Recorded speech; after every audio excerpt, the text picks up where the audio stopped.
ยินดีต้อนรับเขาสู่ช่องเพื่อชาแนลเนาะโอ้มื้อนี้มาเบิ่งหนึ่งค่ะรถติดที่เมืองเวียงจันทน์นี่ที่แถวโคเวียงนี่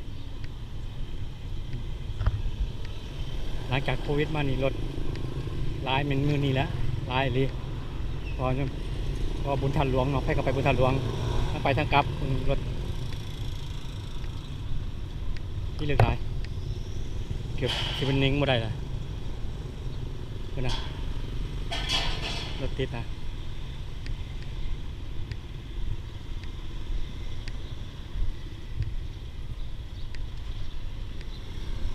รถคันที่บอกความเล่ามันรถอังเนาะมันติดมันติดแกกันบอก เราทำความเล่าเป็นรถอังกันนะรถอังหลายรถมันลายคอยไปตุดๆไปใครจะคนใจอันนั้นเนาะบอกเราคอยตุดไปอันนี้มึงมาหาไปไหนเนาะบนบ้านเฮาเนาะเราคอยไปนี่คอยง่ายยับไปได้อยู่แอดมินนี่มีปัญหาจะคำยังได้ทางตอนนั้นมันไปฆ่ากันอยู่บนวงเวียนนี้โตจิโง่ไปซื้อฆ่าอย่างเงี้ย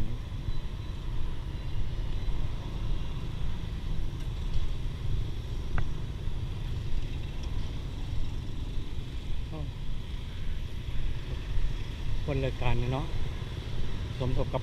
พอไปเที่ยวนะตาหลวงเนี่ยมันเลยติดช่วงนี้นะ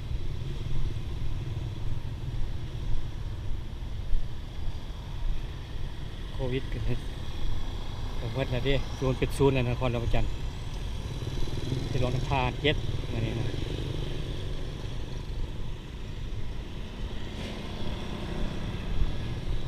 อาจจะปืนหนึ่งเป็น8ของเราเอารวมมัน8มาเนี่ยเมื่อก่อนมันศูนย์มาเป็นศูนย์มันพวกชายแดนนะสลายติด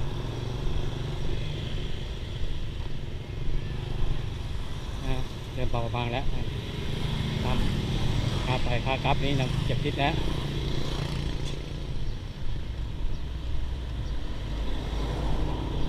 มาจะข้ามแล้วข้ามไปแล้วมีรถโง่ดิ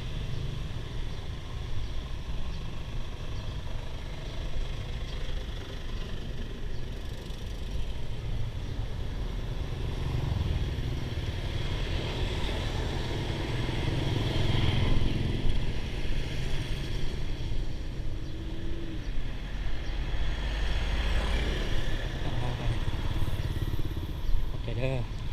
เป็นรถไปจอดให้คือว่ารถติดผู้รับตะไม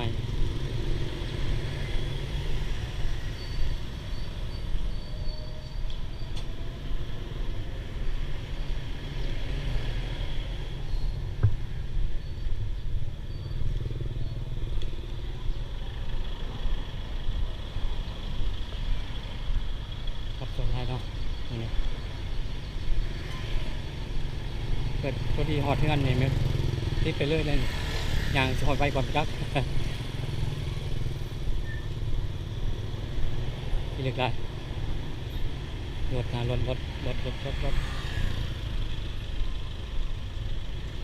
นี่โอ้โพชิลงโพชิลงเนี่ยโพชิไปซื้อเลยมันก็เลยติดเนาะโอ้เพราะมันจะเล่นเดียว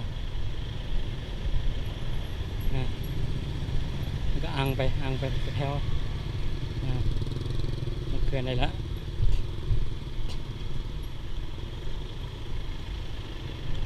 ถ้าสลัดไปกับพ่อไปได้นะมันมีหอมในเลยหอมใน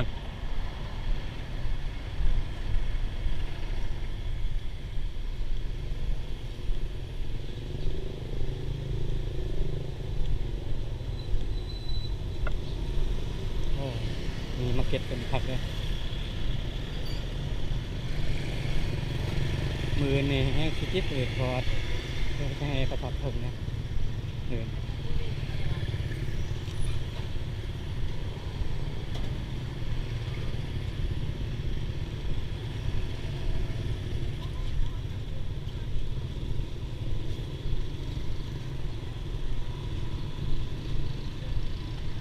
อ้อาจจะสิจอดเนาะพวกสิจอดก็จอดสิไปก็ไปเนาะ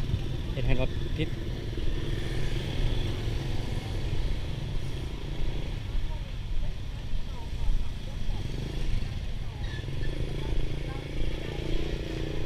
จอดคือยัง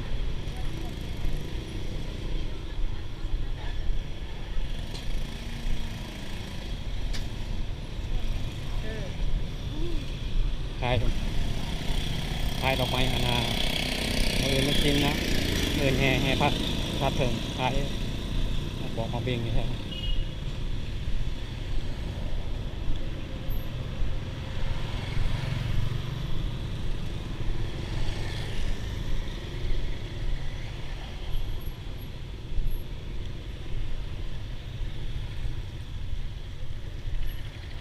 โอ้อย่าบางบางลงแล้วเนาะ